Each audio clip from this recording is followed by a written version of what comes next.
Entonces aquí tenemos la primera clase que es la introducción al tema de elasticidad. La idea hoy es avanzar lo más que se pueda. Aquí vamos a tener que ir un poquito rápido, les insisto, porque la primera prueba nos la pusieron muy antes. Lamentablemente la quinta semana, que es la semana en que idealmente tenemos haber puesto la primera prueba, coincidió con fiestas patrias. Entonces, eso complicó todo.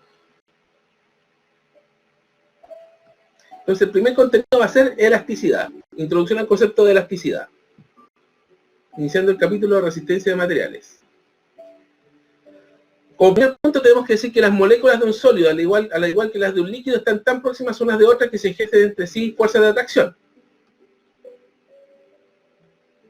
Por otra parte, las moléculas de un líquido son libres para ir de un lado a otro.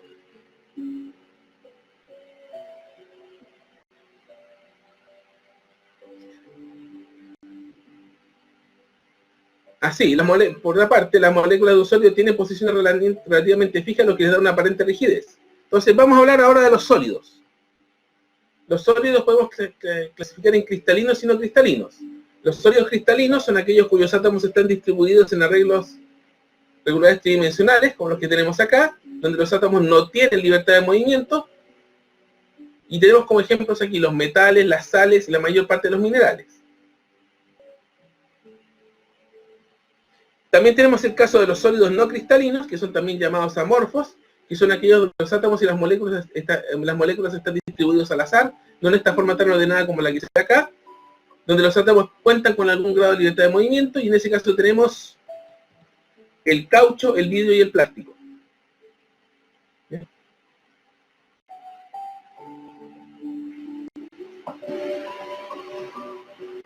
Otros conceptos relacionados, dureza y blandura.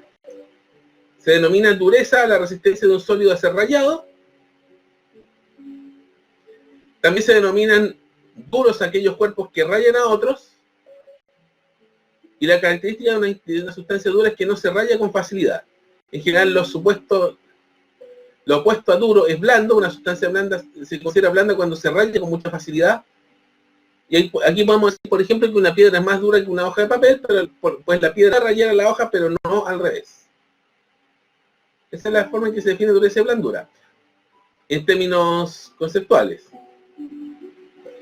En general, la dureza, si queremos verla un poco más rigurosamente, un momento acá que...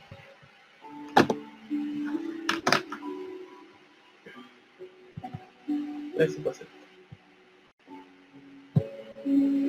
La dureza se suele medir lo que se llama la escala de Mohs.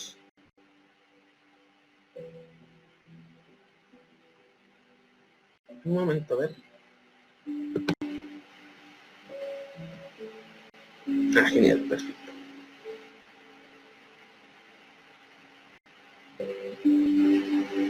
Tengo que ir a una cosa acá. Me voy.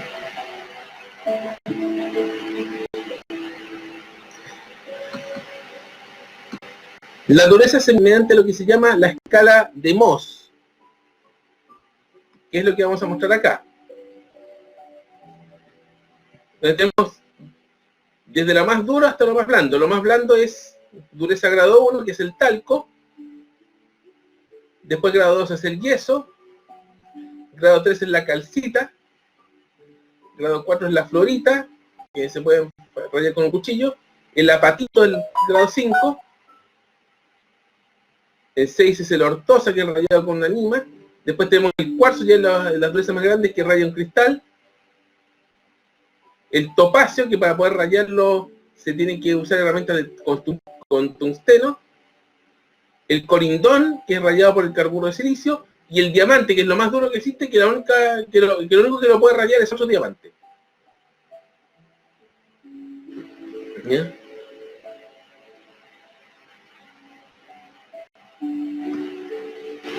Otros conceptos relacionados con los sólidos son la ductilidad y la fragilidad. Se denominan dúctiles o maleables aquellos cuerpos cuya forma se puede alterar mecánicamente entre límites muy amplios sin que se rompan. Por otra parte, se denominan frágiles a los cuerpos que se rompen al experimentar un cambio de forma. ¿Cómo sabemos si un cuerpo es dúctil o frágil? Es sometiendo el cuerpo a una fuerza creciente hasta romperlo.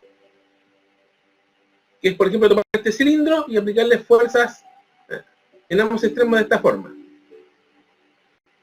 El A sería el caso de un cuerpo, una fractura frágil, o sea, que le aplica una pequeña fuerza y se rompe inmediatamente. Una fractura dúctil sería un cuerpo que sufre una pequeña modificación antes de que se rompa, y la fractura totalmente dúctil es una que hay que estirarlo mucho y tiene que colocarse un estiramiento de este tipo para lograr que se rompa.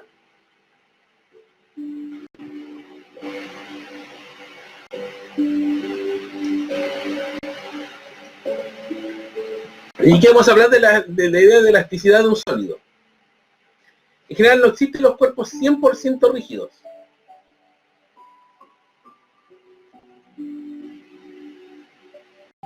O sea, todos los elementos, incluso los más duros, tienen un cierto margen de elasticidad. En general los sólidos están en un contacto rígido, pero no 100% rígido, por lo tanto admiten alguna posibilidad de ser moldeados o deformados. En general, en un sólido los átomos están unidos entre sí por fuerzas que se comportan de modo muy parecido a las fuerzas de los resortes.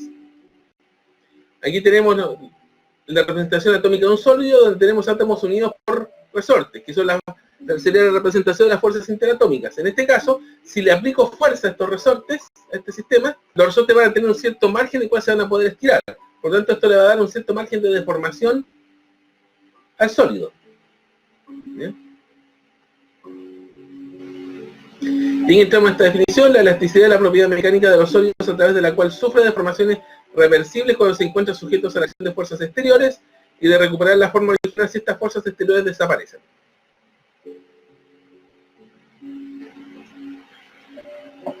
¿Bien? En general se puede establecer que todos los cuerpos son elásticos mientras la deformación no exceda un cierto límite.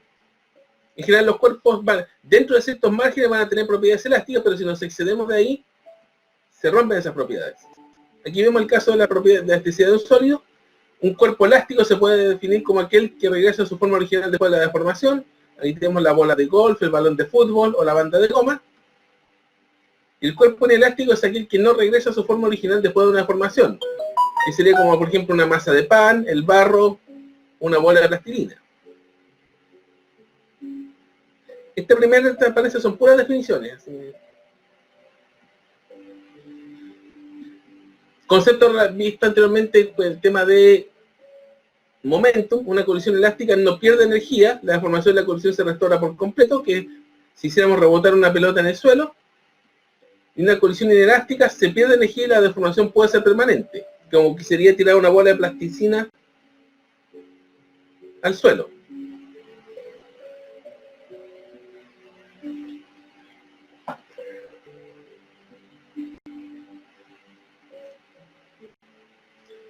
El ejemplo por excelencia del cuerpo elástico es el resorte. Un cuerpo elástico que se puede deformar al estirarse, y que de acuerdo a la ley de Hooke, la fuerza restauradora F actúa en la dirección opuesta al desplazamiento del cuerpo en oscilación. O sea, de que cuando el cuerpo está estirado, la fuerza tiende a comprimirlo, cuando el cuerpo está comprimido, la fuerza tiende a estirarlo. Eso creo que lo vieron anteriormente. Y la constante de resorte K, que depende del material del resorte, es una medida de la elasticidad del resorte. ¿Ya?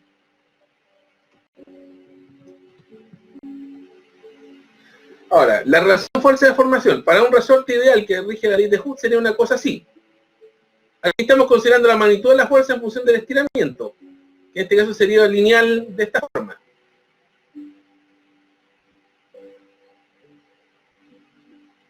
Pero en un sólido real va a ser una cosa así.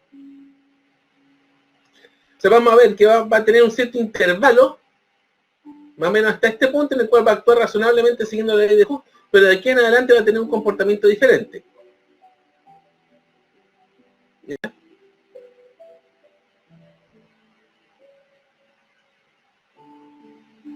¿Cómo va a ser la relación fuerza-deformación? Entre el origen y el punto A vamos a tener que el sólido va a actuar como resorte ideal, donde vamos a tener una deformación proporcional a la fuerza. Después, entre A y B, el sólido sigue actuando elásticamente. ¿Qué significa que actúa elásticamente? Que si le quitamos la fuerza, vuelve a su posición original, pero se va a perder la proporcionalidad. O sea, ya no se va a dar la proporcionalidad directa entre fuerza y deformación.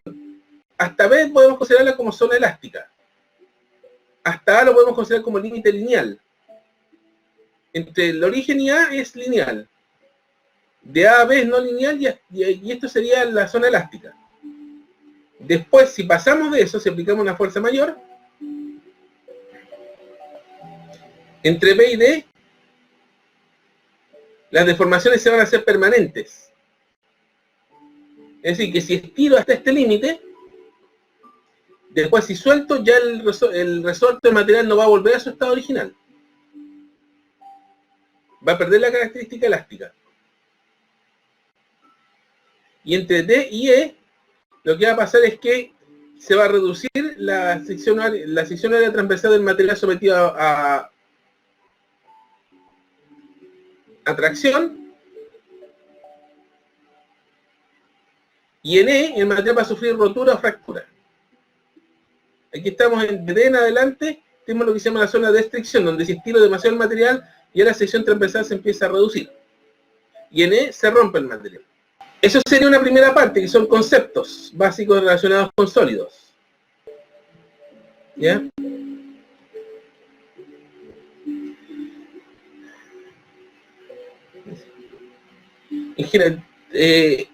En consonancia con lo que vimos en la transparencia anterior, en el documento anterior, la idea de un cuerpo rígido e indeformable resulta útil para análisis teóricos básicos, pero se queda corta a la hora de analizar situaciones prácticas. En general, en las situaciones que ustedes van a tener que trabajar en los buques, el aplastamiento, estiramiento, torsión de los cuerpos reales, cuando se aplican fuerzas, son a menudo demasiado importantes como para ser ignorados. En particular, en un buque existen múltiples fuerzas actuando que provocan deformaciones de la estructura, momentáneas e incluso permanentes, que es necesario analizarlas, porque van a influir en el funcionamiento. Por ejemplo, aquí tenemos deformación por una varada casual o intencional, deformaciones por presión hidrostática o deformaciones por esfuerzos tangenciales de inercia. Y empezamos, llegamos a la definición de esfuerzo. Cuando un cuerpo está sometido a la acción de varias fuerzas, puede ser que éstas no produzcan movimiento, pero sí otros efectos como deformaciones. En general, en el interior del cuerpo se producen fuerzas de reacción, las cuales tienden a anular el efecto de las fuerzas externas y evitan que el cuerpo se rompa. En esta situación se dice que el cuerpo está sometido a esfuerzos. O sea, cuando yo le aplico una fuerza a un cuerpo que está en reposo, este cuerpo ejerce fuerza de reacción, que lo que hacen es resistirse a esa fuerza, para evitar su rotura. Y aquí tenemos los diferentes tipos de esfuerzos. Un cuerpo está sometido a esfuerzos estáticos cuando las fuerzas que lo produzcan son constantes o varían muy lentamente. Aquí tenemos el primer tipo, que son esfuerzos estáticos, y aquí tenemos los diferentes casos. El esfuerzo de tracción, que es cuando las fuerzas externas tienden a alargar o estirar el cuerpo. Los esfuerzos de compresión, que cuando tienden a acortar o comprimir el esfuerzo. Otro caso es el esfuerzo de flexión, que son cuando las fuerzas externas tienden a curvar o doblar el cuerpo. Aquí estamos ilustrando todos los tipos. El esfuerzo de torsión, que es cuando las fuerzas externas tienden a retorcer el cuerpo, como cuando uno agarra una sábana lavada y lo que hace es como armar una línea y tratar de retorcerla para sacarle el agua. El esfuerzo de cortadura o cizalla, donde las fuerzas externas tienden a deslizar una parte del cuerpo sobre otra según un plano en que se corta el cuerpo, que es el esfuerzo que se produce en una lámina al cortarla con una tijera. Ya vamos a poder hablar de eso. También existe el esfuerzo de pandeo, que se produce cuando las fuerzas externas tienden a cortar un cuerpo en sentido de su longitud, siendo esta longitud muy superior a la sección o anchura del cuerpo, que es lo que hace que los cuerpos tiendan a doblarse o curvarse. Y la compresión volumétrica. Aquí tenemos diferentes tipos de esfuerzos estáticos.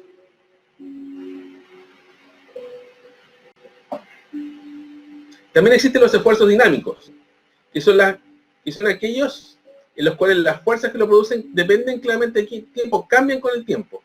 Y dentro de los esfuerzos dinámicos podemos definir los esfuerzos de choque, que son los que se producen en un cuerpo con la aplicación repentina de una fuerza de gran magnitud, por ejemplo un martillazo,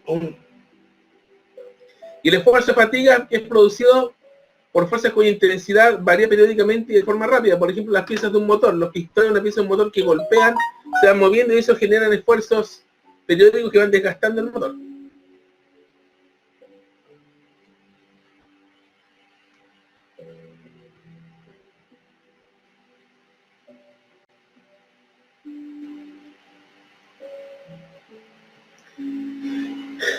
Siguiendo con las definiciones, para cada clase de alteración de forma se introduce una cantidad física llamada esfuerzo que caracteriza la intensidad de la fuerza que la causa.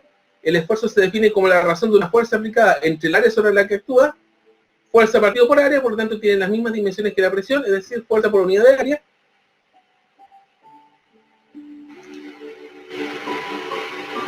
Y de esto podemos ver que la eficacia de cualquier fuerza que produce un esfuerzo depende en gran medida del área sobre el cual se distribuye esa fuerza.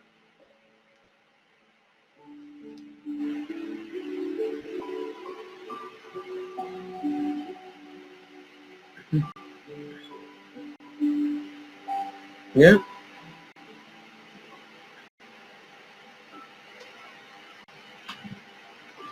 Ya.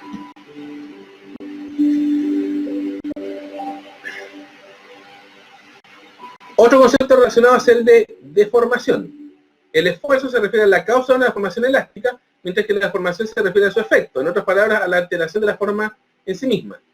Deformación lo vamos a definir como el cambio relativo de las dimensiones con la forma del cuerpo como resultado de la aplicación del esfuerzo. El esfuerzo por tensión va a ser la fuerza dividido en el área, y la deformación va a ser delta L partido por L0. Aquí falta agregar un L0 acá. Delta L partido en el largo inicial. Aquí voy a tener que arreglar una cosita. Espera un momento, voy a tener que hacer ese ajuste acá.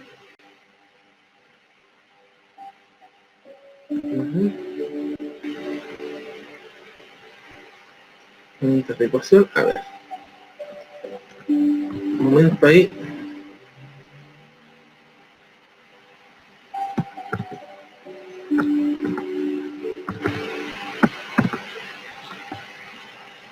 Ya.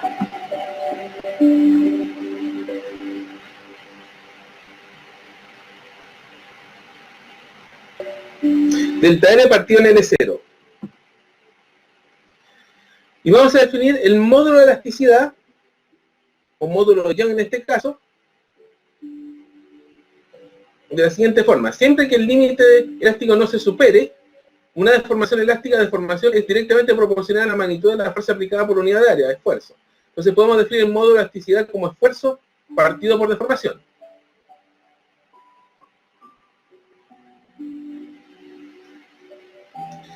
En general, para alambres, varillas y barras existe un esfuerzo longitudinal que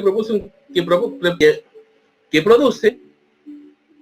Para alambres, varillas y barras existe un esfuerzo longitudinal que produce un cambio en longitud por unidad de longitud. Aquí tenemos un esfuerzo que es la fuerza partido por el área, y la deformación que es el cambio de la longitud partido por la longitud inicial.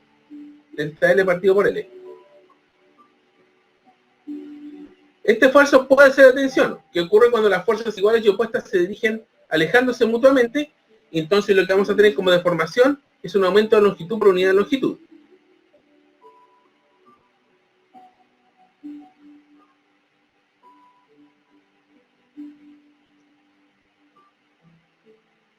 Un ejemplo es lo que sucede con un cable metálico de remolque que va a estar sometido a un esfuerzo de tensión que va a tender a estirar cada una de sus secciones o trozos. Aquí tenemos una sección o trozo de cable. Entonces cada sección va a tener aplicadas fuerzas iguales y opuestas en ambas caras de la sección, y eso va a hacer de que el cable sufra una deformación que va a tender a estirarlo. Por otra parte tenemos el esfuerzo de compresión, que es con las fuerzas dirigidas opuestas una hacia la otra, lo que va a provocar es una disminución de longitud por unidad de longitud.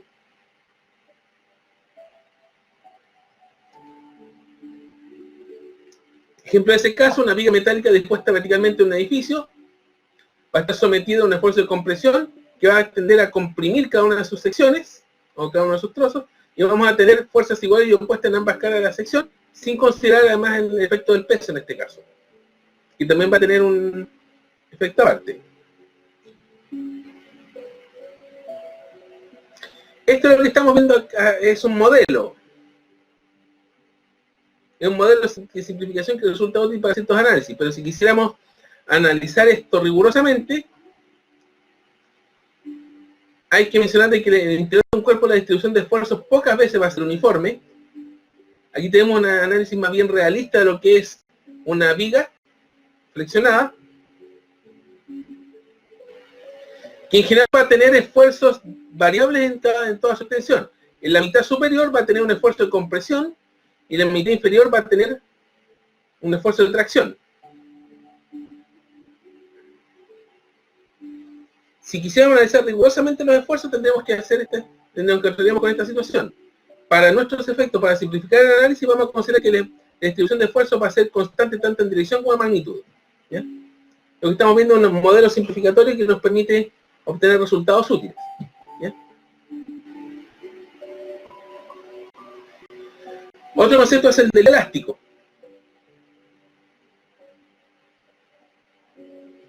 El límite elástico se define como el esfuerzo máximo que un cuerpo puede experimentar sin quedar deformado permanentemente.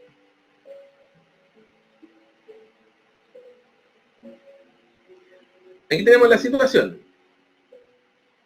Si este cuerpo de 2 metros de largo, este cable, se aplica una fuerza pequeña que no rebasa su límite elástico, después cuando se le quite este cuerpo, vuelve a su longitud inicial. Pero si se aplica un esfuerzo que supera su límite elástico, pues cuando le quitas este cuerpo, no va a quedar del mismo largo. Entonces, si el esfuerzo supera el límite elástico, la longitud una vez retirado el peso colgante será mayor que el original. ¿Ya? Otro concepto es el de resistencia a la rotura. Es el esfuerzo máximo que un cuerpo puede experimentar sin romperse. Si consideramos este caso de la cuerda, si aplicamos una fuerza que va más allá de la resistencia a la rotura, que es un esfuerzo máximo que puede soportar, la resistencia, la cuerda se va a romper.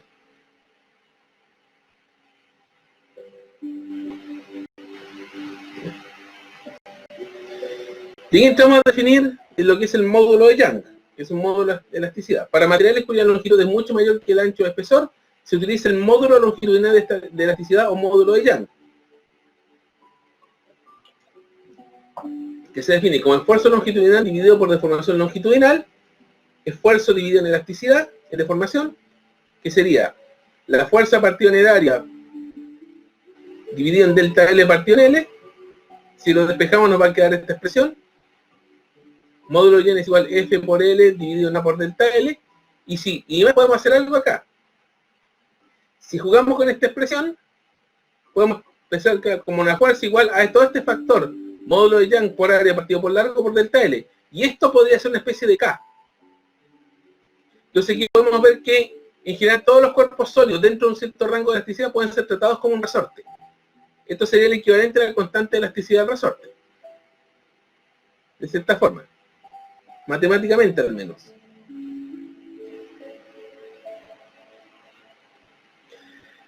Situación relacionada, que es lo que se llama el esfuerzo térmico.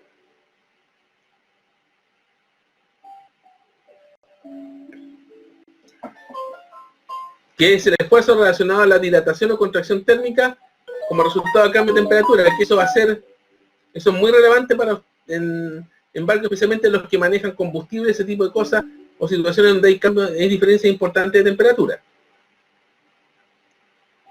Estos esfuerzos pueden ser tan grandes que pueden fácilmente deformar el cuerpo o incluso romperlo, por lo que los posibles cambios de tamaño en cualquier estructura deben ser considerados.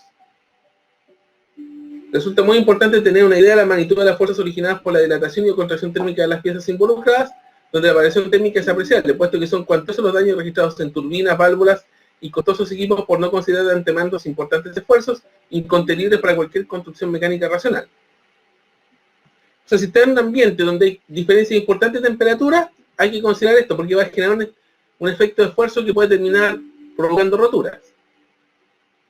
¿Cómo se modela esto? De la dilatación térmica de una barra lineal, me parece que ustedes lo vieron en el 110 esto, dilatación lineal, que es la dilatación de la barra delta L, es igual a la longitud inicial de la barra, por el coeficiente de dilatación lineal de la barra, y por el cambio de temperatura. ¿Ya? Usando la expresión para el cálculo de esfuerzo longitudinal, que sería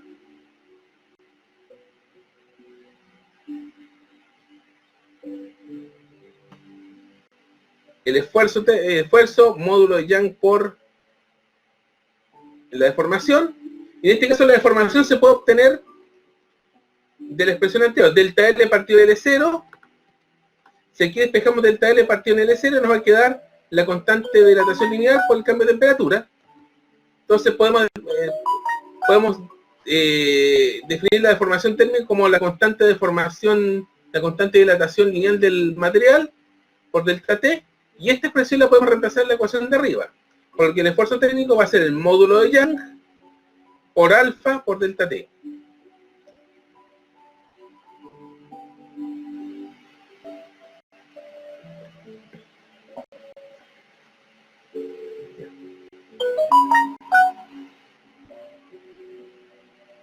¿Hasta aquí vamos bien?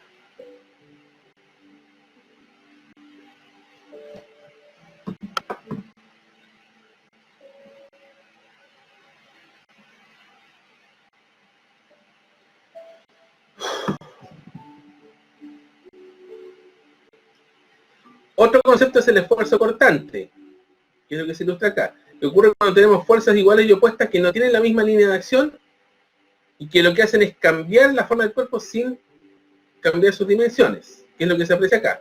Aplico esas fuerzas cortantes y lo que hace es que este cuerpo como que se desplaza angularmente, como que sufre una inclinación. Y esa inclinación, la representación de esa inclinación es este ángulo phi que tenemos acá. Consideremos lo siguiente: dos fuerzas paralelas no concurrentes que actúan sobre el cubo que se ilustra en la figura.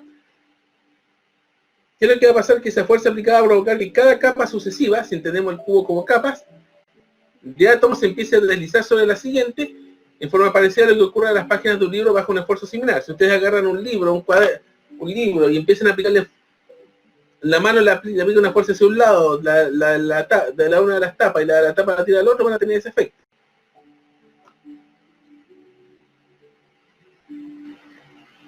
Y vamos a lograr ese efecto de inclinación. Después sacamos esa fuerza y el libro, o en este caso el cubo, vuelve a su forma original.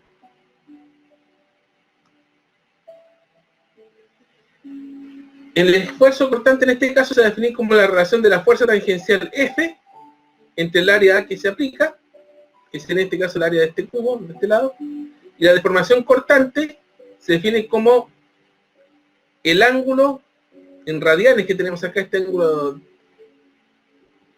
de corte, y vamos a definir el módulo de corte S, o G, que se suele denominar también, como el esfuerzo, F partido del esfuerzo cortante, dividido en este ángulo de formación.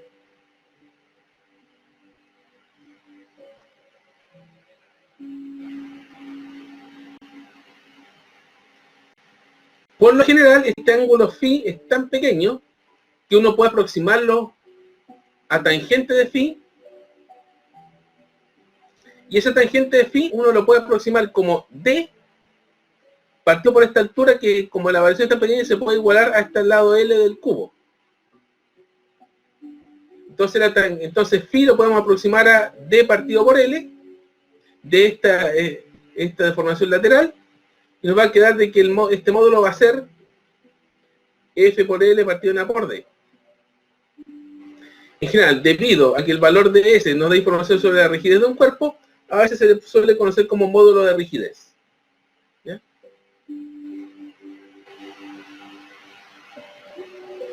Un ejemplo de este tipo de esfuerzo es lo que se llama el esfuerzo de flexión o de corte o cizalla, que es la situación que tenemos en la figura, que es un tornillo que el cual se le aplica una fuerza seguramente a un cuerpo que está colgando de acá,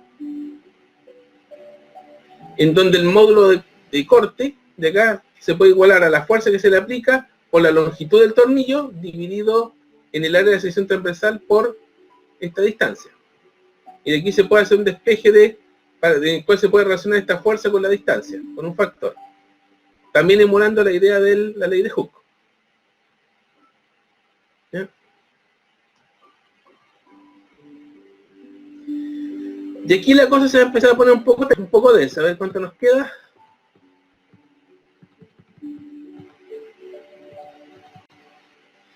Aquí la cosa se empieza a poner un poco más densa.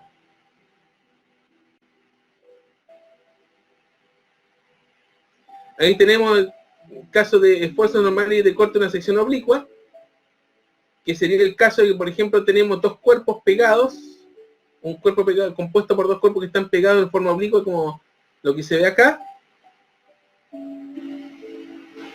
y el cual se le somete una fuerza F.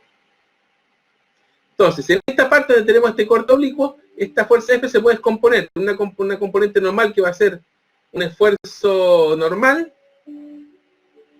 y esta fuerza Q, este esfuerzo Q, que va a estar, y esto acá que va a ejercer un esfuerzo de corte.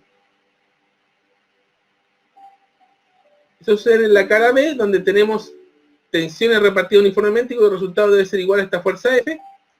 Y esta fuerza será descompuesta en dos componentes normal y tangencial para obtener los respectivos esfuerzos, que sería un esfuerzo normal al área B y un esfuerzo tangencial al área B, que esté a B. Este es de estiramiento y este es de corte.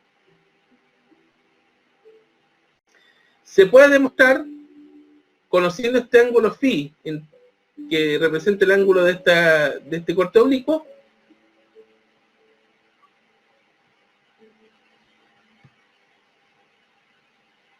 que el esfuerzo AB se puede relacionar con el esfuerzo normal al área C, o sea, con el esfuerzo F partido por A, que es el esfuerzo a la barra que tenemos acá, partido en 2 más 1 más coseno de 2 veces este ángulo, de esta porción oblicua.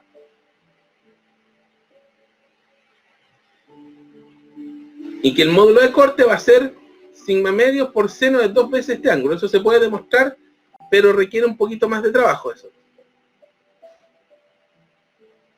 Detalle acá, notar que la superficie de la sección transversal normal AC, es decir, A, está relacionada con el área AB, que es el área de esta superficie, como A partido en coseno de phi. En general, si phi es el ángulo entre la horizontal y el área inclinada de la cuña, podemos escribir las relaciones que se muestran en la figura. O sea, si esta es A, tenemos A coseno de phi acá, en la tangencial. Tenemos esta componente A coseno de phi y esta componente A seno de phi. Incluso se pueden ir deduciendo estas expresiones. A partir de esto se pueden ver ciertos casos de interés.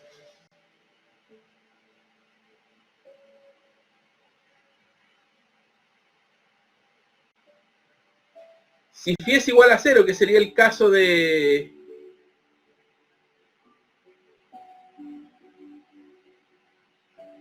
que es el caso en donde tenemos esta línea AB paralela a C, el esfuerzo longitudinal sería el esfuerzo F partido por A, el máximo, y no tendríamos esfuerzo de corte. Si tuvieras un ángulo de 45 grados, tendríamos un esfuerzo de longitudinal de F partido en 2A y un esfuerzo de corte F partido en 2A también. Y si el ángulo fuera 90 grados, tendríamos los dos esfuerzos iguales a 0.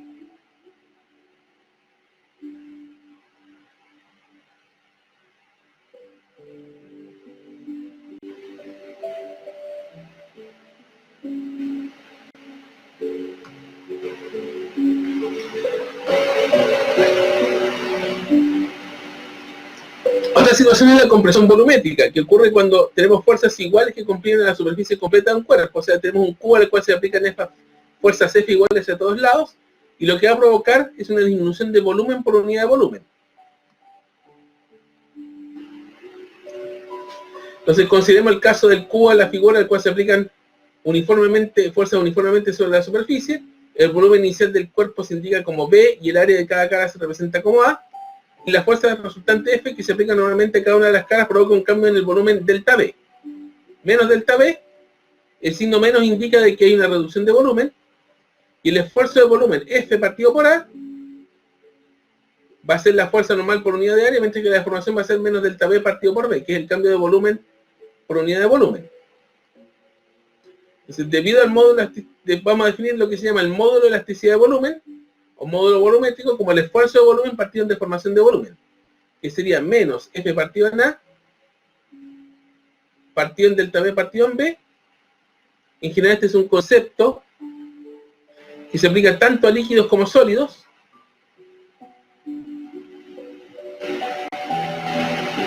En general, cuando se trabaja con líquidos, a veces es más conveniente representar el esfuerzo como la presión P, que se define como fuerza por unidad de área. Y con esto podemos escribir la ecuación anterior como menos la presión por el volumen partido por el cambio de volumen. Y aquí hay un tema que creo que no le vamos a dar mucha importancia, que es el esfuerzo en volúmenes arbitrarios. O sea, si quisiéramos analizar los esfuerzos normales de corte en las 6 caras de un sólido, en general todo sólido soporta tanto esfuerzos normales como de corte.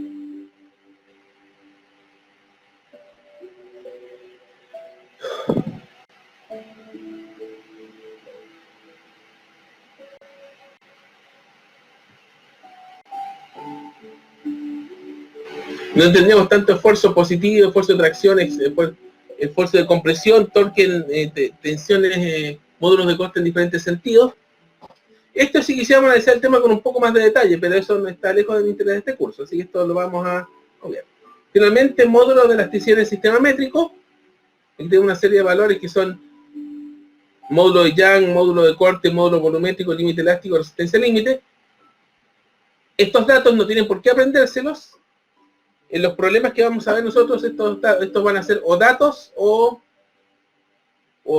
tal como hemos anteriormente, o es dato o tienen que calcularlo. O es dato o es incógnita.